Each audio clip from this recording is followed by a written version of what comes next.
शिव महापुराण की कथा कहती है महाराज श्री गणेश जी महाराज का नाम तो प्रसिद्ध हुआ ही इसलिए है क्योंकि उन्होंने अपने माता पिता की सेवा कर ली।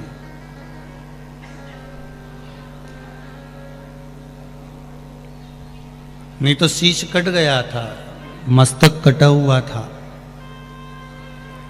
और अगर शीश कट गया था, मस्तक कट गया था, तो हमारे यहां तो कहते हैं कि खंडित मूर्ति पूजी नहीं जाती है।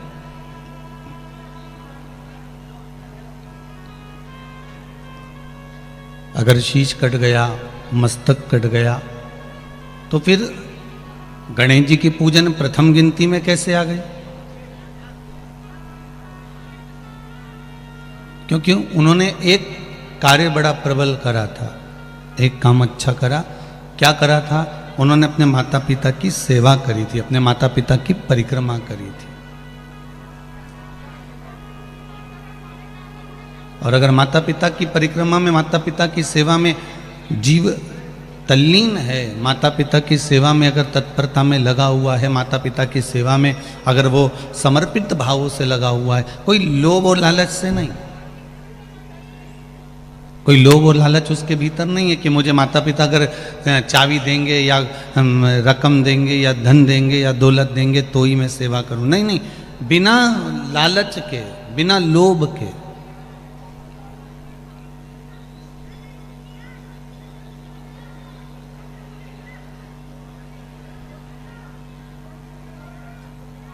बिना लोभ और लालच के अगर हम भगवान की सेवा कर रहे हैं या बिना लोभ और लालच के हम अपने माता पिता की सेवा कर रहे हैं तो उसका हमको फल जरूर मिलने वाला है। वो माता पिता भले वो कुछ दें चाहे ना दें, पर आप अगर किसी जीव की सेवा कर रहे हैं, माता पिता की सेवा कर रहे हैं, गौ माता की सेवा कर रहे हैं, संत ब्राह्मण साधुजन गुरुजन की सेवा कर रहे हैं, तो आपको उसका लाभ मिलेगा जरूर,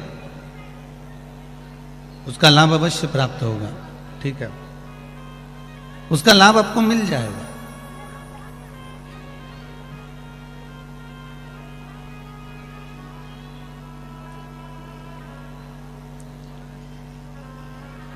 निर्मल मन सो मोहि पावा, मोहि छल छिद्र कपट ना भावा। भगवान कहते हैं कि आप मुझे निर्मल मन से, निर्मल भावों से, निर्मल दिल से, निर्मल चित्त से आप मुझे अगर रिझा रहे हो तो मैं मिल जाऊंगा। मैंने पूछा गणेश जी फ्री कब रहते हैं? तो हमने कहा अब ये तुम्हारे ऊपर, हमको तो मालूम भी नहीं, हम तो अपॉइंटमेंट लिए भी नहीं उनसे, तो तुम्हें ज्यादा स्मरण हो। तो किन आप शंकर जी की कथा करते हो, आपको नहीं मालूम कि गणेश जी कब फ्री रहते हैं? हमने कहा गणेश जी फ्री रहने का केवल एक समय होता है, एक टाइम होता है, एक पल होता है, एक घड़ी होती है कि गणेश जी महाराज हमारे घर में आ गए। गणेश जी की सबसे पहली जो आरती हो, उस आरती के समय पर अगर धूप बत्ती जलाई जाए या गोबरी को जलाकर उसमें गूगल छोड़ी जाए और गूगल छोड़ने के बाद गणेश जी का नाम ध्रुम वर्ण कह दिया जाए तो गणेश जी को तुम्हारे घर की पूजा स्वीकार करना पड़ती है। बस वो समय हम जानते, हम तो बस उतना जानते हैं कि शिव महापुराण में लिखा और मुद्गल पुराण में लिखा, गणेश पुराण में लिखा, गणेश जी का एक नाम होता है ध्रुम वर्ण। क्या नाम है? ध्रुम वर्ण गणेश जी का एक नाम होता है। जब हम धूप जलाकर और धूप लगाने के बाद में गणेश जी की सबसे पहली आरती करने के पहले अगर हम सबसे पहली आरती गणेश जी की कर रहे हो, अपने घर में स्थापना कर रहे हो, बिठा रहे हो, और तुम चाहते हो कि गणेश जी मेरे घर में आके मेरी पूजा को स्वीकार करें और जो मांगू मेरा गणेश मुझे दे 10 दिन के अंदर, तो पहला नाम लेकर पुकार लेना ध्रुम वर्ण विनायक, बैठो, बस काम हो गया। वो फ्री होकर आता है, वो बैठता है, अलमस्तता में बैठता। अगर आप परिक्रमा कर रहे हो और परिक्रमा का भी नियम है कि तुम कितनी कर रहे हो, जैसे मनकों का नियम नहीं होता, मनकों का नियम होता कि नहीं होता? आपके झोली में आप जो माला जपते हो उसमें कितने मन के होते हैं? 108। 108 मन के किसके लिए होते हैं? सिद्धिता के लिए, भगवान को प्रसन्न करने के लिए। ठीक है, एक होती है 54 मनके की माला, कितने मन के होते हैं उसमें? 54। जब हमारा कोई काम अटक रहा है, हमारा कार्य कोई सिद्ध नहीं हो रहा, हमारा कार्य कुछ रह गया है और बहुत दिनों से अटका हुआ है, तो 54 मनके की जो माला होती है उससे भगवान का नाम जपना चाहिए, कार्य सिद्ध हो जाता है तुरंत। एक होती है 30 मनकों की माला। जब व्यक्ति बहुत बीमार पड़ जाता है, बहुत तकलीफ में हो जाता है, रोगीला हो जाता है, बीमारी छूटती नहीं है, बहुत कष्ट उसको होता है, कुछ ना कुछ रोग शरीर में, कभी बुखार आ रहा है, कभी सर्दी हो रही, कभी घुटना दुख रहा है, कभी कमर दुख रही, कभी हाथ दुख रहे, कभी पांव दुख रहा है, तो जिसके शरीर में जो कष्ट होता है, तो 30 मनके की माला से जाप करने पर वो हमारा रोग मात्र 2 दिन के अंदर समाप्ति की ओर आ जाता है। हमारा कितना भी तेज बुखार चल रहा हो, कितनी भी तेज बुखार आ रहा हो, तो वो मात्र 2 घंटे, 3 घंटे या 2 दिन के अंदर रोग मुक्त। 30 मनके। एक होती है 15 मनके की माला। 15 मनके की माला कौन सी होती है? जब बच्चा किसी एग्जाम में बैठ रहा हो, नौकरी के लिए अप्लाई कर रहा हो, कोई सर्विस के लिए जा रहा हो, और वो नौकरी के लिए, सर्विस के लिए जब वो जाता है और बहुत एग्जाम में बैठ लिया तो भी सफल नहीं हो रहा, तो 15 मनके की माला से भगवान का कोई भी एक मंत्र जो आप स्मरण कर सकते हो, जिससे आपकी अच्छी पटे, उस भगवान का मंत्र बोलकर 15 मनके की माला से चले जाए, कार्य में सफलता प्राप्त हो जाती है। ऐसा उसको विद्वत्ता मिल जाती। एक 7 मनके की माला भी होती है। आप लोग कभी संतों को देखना, वो उंगली में पहने रहते हैं, और उंगली में पहने बस वो हाथ में कहीं लपेट, कई लोग हाथ में लपेटे थे, कहीं के हाथ में इतनी सी माला देखोगे 15 मनके की, किसी के हाथ में 20 मनके की, किसी की संतों को देखना, कोई की माला छोटी सी होती है, यहाँ चढ़ जावे तो वो 15 मनके की, 20 मनके की, 30 मनके की, कोई की 7 मनके की होती है, उंगली में फंसाकर 7 मनके की माला जपते रहते हैं। 7 मनके की माला किस लिए होती है? तो कहा अपनी प्रतिष्ठा को पाने के लिए। कोई व्यक्ति आपका धन खाकर भग गया, कोई व्यक्ति आपका पैसा ले गया, कोई व्यक्ति आपका रुपया रख लिया, और वो व्यक्ति को तुम 50 बार बोल चुके, भैया मेरा पैसा दे दे, भैया मेरा पैसा दे दे, भैया मेरा रुपया दे दे, भैया मेरा धन दे दे, और वो व्यक्ति धन नहीं दे रहा, वो व्यक्ति पैसा नहीं दे रहा। और जो व्यक्ति पैसा लेकर बैठ गया और पैसा नहीं दे रहा है, उसके लिए तुमने बहुत प्रयास कर लिया, तो एक बार हल्दी की गठान की 7 मनके की माला बना लो। हल्दी की जो गांठ होती है उसकी 7 मनके की माला, बाजार में हल्दी की भी माला मिलती है, ठीक है। हल्दी के छोटे छोटे मनके होते हैं, दाने जैसे तुलसी के होते हैं वैसे। 7 मनके की माला हल्दी की गांठ की, हल्दी की ले लीजिए, और वो 7 मनके की माला से भगवान शंकर के नाम का श्री शिवाय नमस्तुभ्यम मंत्र बोलकर, जिस व्यक्ति से धन लेना है उस व्यक्ति का नाम लेकर मात्र 12 दिन या 13 दिन या 14 दिन उस माला को जप लीजिए। उसके बाद उसी माला को उंगली में पहनकर उसके कंधे पर हाथ रख दीजिए या उससे हाथ मिला लीजिए, वो आपका पैसा आपके घर देकर जाएगा। मनकों में, माला में प्रबलता होती है। उसी तरह व्यासपीठ की परिक्रमा में प्रधानता होती है। हम कितनी परिक्रमा कर रहे हैं? यदि हम 108 परिक्रमा कर रहे हैं व्यासपीठ की, तो हमें सुख का अनुभव कराती है महाराज। आपका यदि कोई कार्य अटक रहा है और आप बहुत दिन से निवेदन कर रहे हो, तो भागवत की 54 परिक्रमा करना चाहिए, 54। 54 परिक्रमा करने से आप जिस कार्य के लिए जा रहे हो, आप जिस काम के लिए लगे हुए, वो काम नहीं हो रहा, तो 54 परिक्रमा से वो कार्य सिद्ध हो जाता है महाराज। 54 परिक्रमा के अलग अलग प्रमाण है। जैसे बत्ती के प्रमाण है ना, आपको पहले भी कथा में कहा, गोल बत्ती देवताओं के सामने लगती है, लंबी बत्ती देवियों के सामने लगती है। पीपल के पेड़ के नीचे लगाओगे तो गोल लगेगी, लंबी बत्ती अगर आप लगा रहे हो तो कोई कुल देवी हो, पितर देवता हो, तो इनके सामने लंबी ही लगेगी, इनके सामने कभी गोल नहीं लगेगी। जिनसे तुम अपना वंश मांग रहे हो, जिनसे तुम अपनी संपदा मांग रहे हो, जिनसे तुम अपना सत्ता मांग रहे हो, उन देवी देवता को, उन भगवान को, उन परमात्मा को, वो गुरुजन को, वो ईश्वर जन को, वो पितर जन को लंबी बत्ती ही आई।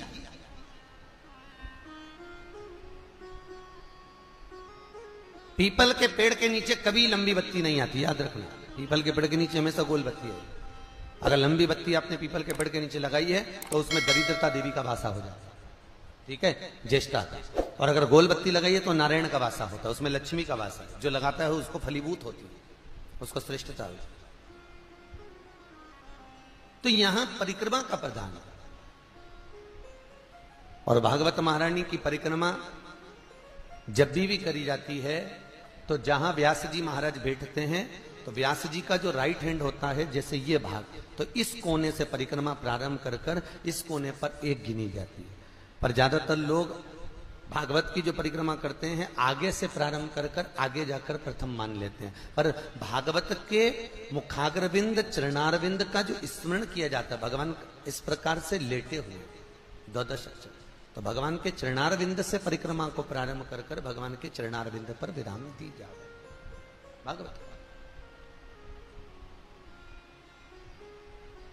भगवत तत्वकार जैसे गणेश जी को दो तरह की दुर्वा समर्पित होती है, एक हरी दुर्वा, एक श्वेत दुर्वा। हम हरी दुर्वा गणेश जी को जो चढ़ाते हैं वो कार्य सिद्धि के लिए, लक्ष्मी प्राप्ति के लिए, समृद्धि के लिए चढ़ाते हैं। हम सफेद दुर्वा जो गणेश जी को चढ़ाते हैं वो रोग मुक्ति के लिए और अपने काम की सफलता के लिए चढ़ाते हैं। दो प्रकार होते हैं। एक वो सफेद दुर्वा देखिए आप लोगों ने, जो कहीं पानी भरा जाता है, कुआं होता है, नदी होती है, तालाब होती है, उसके आसपास में जो दुर्वा लगती है वो सफेद कलर की होगी। वो सफेद दुबा बहुत काम की रहती है। जिसको पथरी की बीमारी हो जाती है तो ऑपरेशन कराने की जरूरत नहीं पड़ती। केवल चतुर्थी के दिन गणेश जी महाराज का स्मरण कर कर, बाल चंद्र का स्मरण कर कर, चंद्रदेव को वो दुबा घुमाकर निन्ने पेट, खाली पेट, जिस व्यक्ति को पथरी है मात्र 7 दिन तक खिला दो, पथरी का दर्द बंद हो जाता है और पथरी बाहर निकल जाती है महाराज। फिर आपको ऑपरेशन की जरूरत नहीं पड़ती। जांच करा लेना, पथरी नहीं रहेगी। सफेद दुर्वा का इतना प्रमाण होता है। कितना भी अगर कोई वास्तु दोष बता दिया, पितृ दोष बता दिया, काल सर्प दोष बता दिया, कितना भी अगर कोई दोष बता दे, तो पीपल का जो जल वृक्ष में से झड़ता है, कभी कभी आप उसके नीचे हाथ रखकर देखना, थाली रखकर देखना, उसमें पत्थर पर देखना, तो वहां पर भी पानी के निशान आपको मिलेंगे, बूंद के निशान मिलेंगे।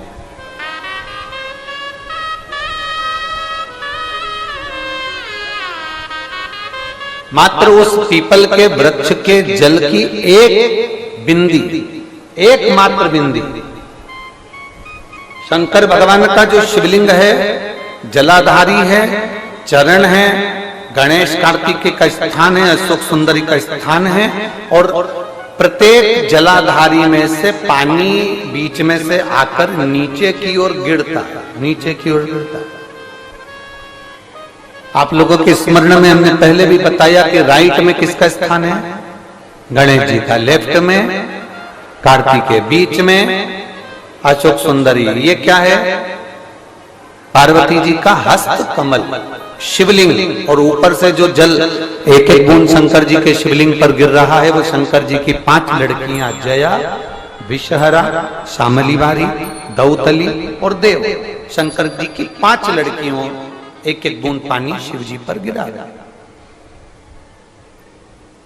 जहां जल नीचे गिरता है उस स्थान से जहां तक जल बहकर जा रहा है उस स्थान तक 33 कोटि देवताओं का स्थान, 33 कोटि देवताओं का स्थान। अब जहां पानी आया, जहां नीचे गिरा, उसके बीच में जो स्थान होता है, आप लोगों ने देखा है कि नहीं देखा? जिनने देखा है जरा हाथ उठाओ। ये पानी जैसे यहां तक आया और यहां के बाद नीचे गिरेगा, तब वो नाली के माध्यम से बाहर जाएगा। तो जितनी दूर यहां से वो नीचे की ओर जो गिर रहा है, यहां से वो नीचे की ओर जो पानी जा रहा है, ये जो स्थान होता है, ये हमारे 3 दोषों को निवारण तुरंत कर देता है। एक हमारा पितृदोष, एक हमारा काल सर्प दोष और एक हमारा वास्तु दोष का निवारण ये तुरंत करता है। और ये तो हमने केवल आपको शिव महापुराण के माध्यम से बताया कि ये 3 दोष का निवारण कर देता है। पर यदि कभी आप ध्यान से लिंग पुराण को पढ़ेंगे, आप यदि लिंग पुराण को पढ़ेंगे और गीता प्रेस गोरखपुर की लिंग पुराण को लाकर यदि आप पढ़ते हैं, या गीता प्रेस गोरखपुर की शिव अंक को भी आप अगर पढ़ेंगे, उसका नंबर हमारे स्मरण में नहीं आ रहा है, शिव अंक को भी अगर आप पढ़ेंगे तो उसमें भी आपको वर्णन मिलेगा। कि हम तो केवल 3 दोष का बता रहे हैं, पर हमारे शास्त्र तो यहाँ पर और भी दोषों का वर्णन कर रहे हैं। जैसे किसी ने बता दिया आपको शनि का दोष है, किसी ने बता दिया मंगल का दोष है, किसी ने बता दिया आपको केतु का दोष है, किसी ने बता दिया आपको राहु का दोष है, किसी ने आपको कह दिया कि बृहस्पति का दोष है, किसी ने कह दिया आपको ये वाला दोष है। दुनिया के जितने दोष पीपल के वृक्ष के झड़ता हुआ जल की एक बूंद का स्पर्श, भले वो सूख गई हो, उसका एक स्पर्श मात्र जहां पानी नीचे की ओर गिर रहा है, उतनी परिधि, उतनी जगह के बीच में जहां से पानी गिरता है, बस उस स्थान पर अगर वो उंगली अपना नाम और गोत्र का स्मरण कर कर भी लगा दी जाए और एक लोटा जल चढ़ा दिया जाए, तो ये जितने दुनिया के दोष हैं वो अपने आप समाप्त हो ही जाते हैं। शंकर की भक्ति का है मूल बोल बम का नारा है। और अच्छे से समझ लो, जरा ध्यान में आ जाए आप लोगों के, नहीं तो गलत कर बैठो तो बहुत स्मरण रखिएगा। शिवलिंग जलाधारी में से पानी बहता है, नीचे की ओर जाता है। जितना मोटा शिवलिंग की ये जलाधारी होती है, उसमें से पानी जहां नीचे गिरता है, जितनी भी मोटी हो, उसमें कहीं पर भी आप बिंदी लगा सकते, कहीं उस स्थान पर आप कहीं पर भी उस बिंदी को लगा सकते। कोई कह दे तुमको कि तुम्हारा मंगल गड़बड़ है, कोई कह दे तुमको तुम्हारा राहु गड़बड़ है, कोई कह दे तुमको तुम्हारा केतु गड़बड़ है, कोई तुमसे कह दे तुम्हारा बृहस्पति गड़बड़ है, तो समझ लेना कि हमारे ग्रह की दशा को सुधारने के लिए ये जो स्थान है, बस उस स्थान पर एक बिंदु एक। अब आज के जमाने में आपने देखा होगा, जब से आप शंकर जी को जल चढ़ाना प्रारंभ करें, जब से आपने शिव महापुराण की कथा सुनना प्रारंभ करी, तब से आपने सुना होगा कि कोई भी अब ज्यादा आपको सुनने को नहीं मिलता कि वास्तु दोष हो गया, कि पितृदोष हो गया, कि कालसर्प दोष हो गया। इसके पहले का जो समय था, उस समय किसी को भी पत्रिका दिखाओ, किसी के पास भी जाओ, वास्तु दोष, कालसर्प दोष, पितृदोष, ये सारे दोष चलते रहते थे। पर तुमने जो एक लोटा जल शंकर भगवान को समर्पित करा, तुम्हारा चढ़ा हुआ जल उसी स्थान से नीचे गिर रहा है जहां हमने बिंदी लगाने का बताया, वहां से नीचे गिर रहा है, तो तुम्हारा दोष जल चढ़ाते चढ़ाते अपने आप वो दोष समाप्त होता चलेगा। सारी समस्या का हल एक लोटा जल। आप जो भगवान शंकर को समर्पित कर रहे हैं, आप भगवान शिव, जिन गणेश जी महाराज को अपने घरों में बिठा रहे हैं, आज पूरा देश जो गणेश जी महाराज की स्थापना कर रहे हैं, वो इसी महाराष्ट्र की पुण्यमय धरा से सब दूर सुगंध फैलाई गई, इसी महाराष्ट्र की पावन धरा।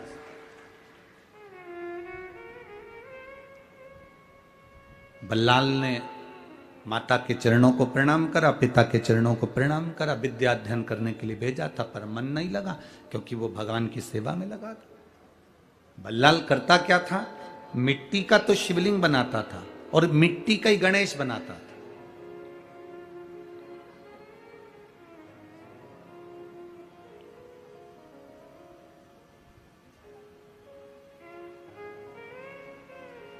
मिट्टी का गणेश बना रहे हैं, मिट्टी का शिवलिंग बना रहे हैं और उसकी आराधना कर रहे हैं, उसकी आराधना।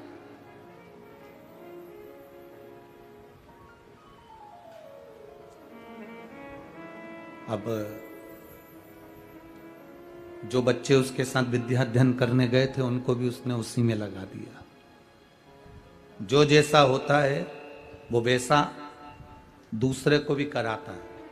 झूठ बोलने वाले का साथ पकड़ोगे तो वो तुम्हें झूठ बोलना सिखा देगा, चोरी करने वाले का साथ पकड़ोगे तो वो तुम्हें एक ना एक दिन चोरी करना सिखा देगा, भजन करने वाले का साथ पकड़ोगे तो एक दिन वो भजन करना सिखा देगा, और सत्संग का साथ पकड़ोगे तो वो तुम्हें सत्संग करना सिखा देगा। ये उसके ऊपर आधारित है। आप साथ किसका पकड़ रहे हो, आप सानिध्य किसका कर रहे हो, आप किसका संग कर रहे हो, आप किसका साथ पकड़ रहे हो, आपके ऊपर निर्भर करता है, ये आपके ऊपर निर्भर करेगा। इसीलिए संगत का बहुत बड़ा अंतर पड़ता है। लिफ्ट से बिल्डिंग पर चढ़ना और पैदल पैदल बिल्डिंग पर चढ़ना, दोनों में क्या अंतर है? बोलो, जल्दी से बोलो। लिफ्ट से बिल्डिंग पर चढ़ना और पैदल पांव के द्वारा बिल्डिंग पर चढ़ना, दोनों में क्या अंतर है? अरे बोलो ना पूर्णा वाला, हमारे यहां तो उधर सीहोर में तो इतनी लिफ्टें भी नहीं है।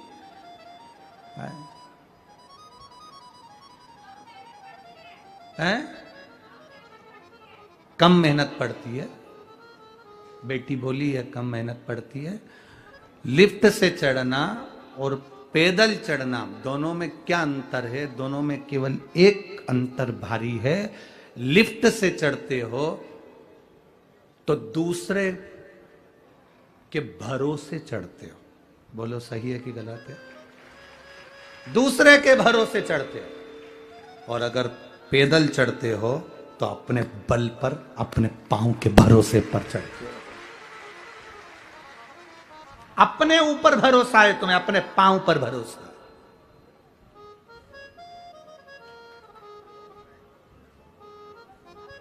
अपने भरोसे पर चढ़ रहे हो। 2 मंजिल मैं चढ़ जाऊंगी, तुम आओ लिफ्ट से, लिफ्ट की जरूरत तुम्हें, तुम आओ, मैं अभी पहुंचती हूं, अभी पहुंचती हूं मैं।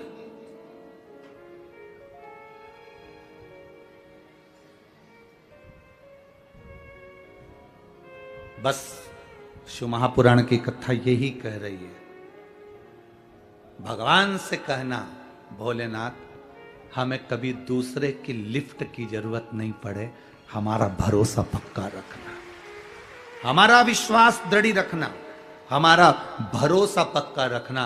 हम अपने ऊपर इतना भरोसा रखें, मुझे मेरे पांव पर, मेरे हाथ पर, मेरे भाग्य पर और मेरे परिवार पर और मेरा अपने आप पर इतना प्रबल भरोसा होना चाहिए कि दुनिया का कोई व्यक्ति जो काम ना कर पाए वो मैं कर कर दिखा दूं। ये भरोसा मेरा पक्का, ये विश्वास मेरा दृढ़ हो।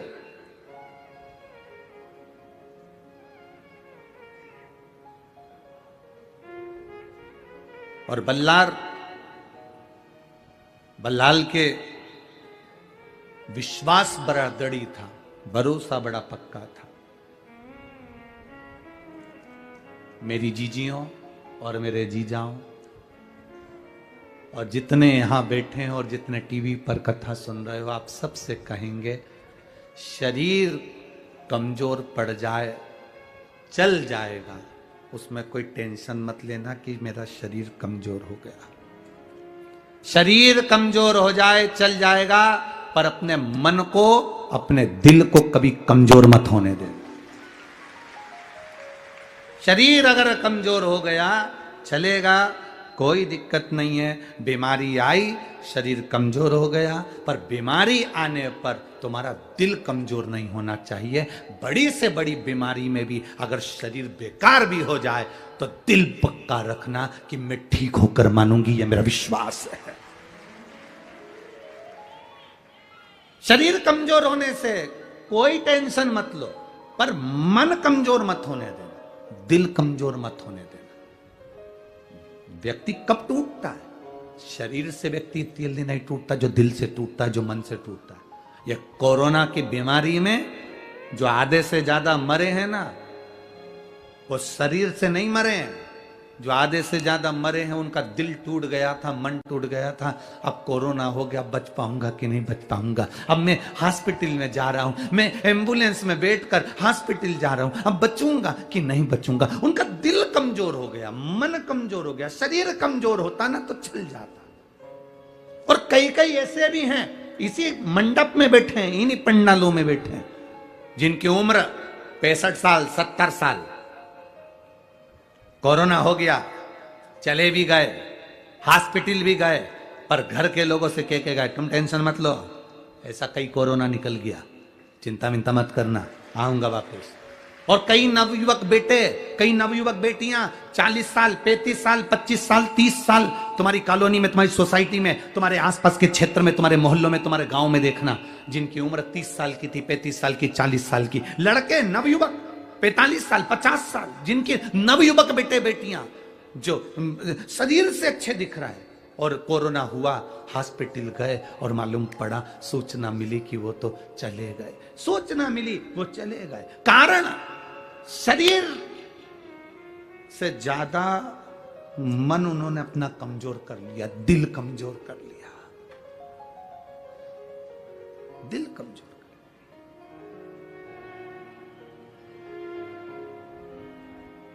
कई छोरा छोरी हमसे मिलने के लिए आते हैं, लड़का लड़कियां, बेटा बेटियां। कोई कहता है मेरे को बड़ा धोखा मिला गुरुजी, मैं बहुत दुखी हूं, मुझे धोखा मिला गुरुजी, मैं बहुत दुखी हूं। तो हमने कहा दुखी हो तो करोगे क्या ये बताओ। अब जिसने धोखा दिया वो तो आराम से पर्स टांग के पेंटिंग मेंटिंग करके पूरा जोरदार आराम से घूम रही, और तू रो रो के मर जा रहा, इससे होगा क्या। हमारा निवेदन है, तुम शरीर से टूट गए चलेगा, पर दिल से मत टूटो। अगर लगे कि कोई धोखा दिया है तो महादेव के चरणों में जाकर बैठना प्रारंभ